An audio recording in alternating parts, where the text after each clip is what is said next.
করি অন্যান্য ধর্মাবলম্বী ভাই বোন যারা আছেন, আরবিতে একটা ভাষা, আপনি ক্লাসগুলো উপভোগ করতে পারেন। যারা সনাতন ধর্মাবলম্বী কিংবা বৌদ্ধ আছেন, খ্রিস্টিয়ান আছেন, কোনো অসুবিধা নেই। তার কারণ কোরআন পড়ায় অথবা আরবি ভাষা শিখলেই আপনি কিন্তু মুসলিম হয়ে যাচ্ছেন। আমরা অনেকেই হিন্দি ভাষা শিখেছি, চাইনিজ ভাষা শিখেছি, ইংলিশ শিখেছি। ভাষা শিক্ষায় কোনো অসুবিধা নেই।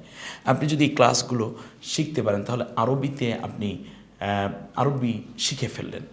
অনেক সময় মিডিল ইস্ট অথবা বিভিন্ন কান্ট্রি যারা অ্যারাবিক মাতৃভাষা যাদের, সে সমস্ত কান্ট্রিতে আপনি যদি কাজ করতে যান তাহলে দেখা যাবে যে আপনি অন্য ধর্মের হলেও আপনি আরবি বলতে পারার কারণে আপনার ডিমান্ডটা সেখানে বেড়ে যাবে, আপনার স্যালারি অনেক বেশি পাবেন।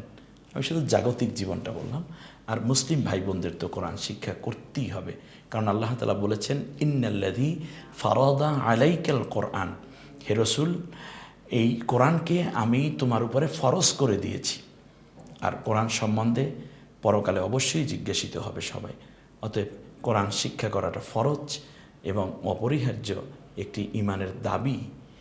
আসুন আমরা এ জায়গায় দেখছি নুক্তা না দিয়ে শুধু আকৃতি তৈরি করুন, মিল অমিল।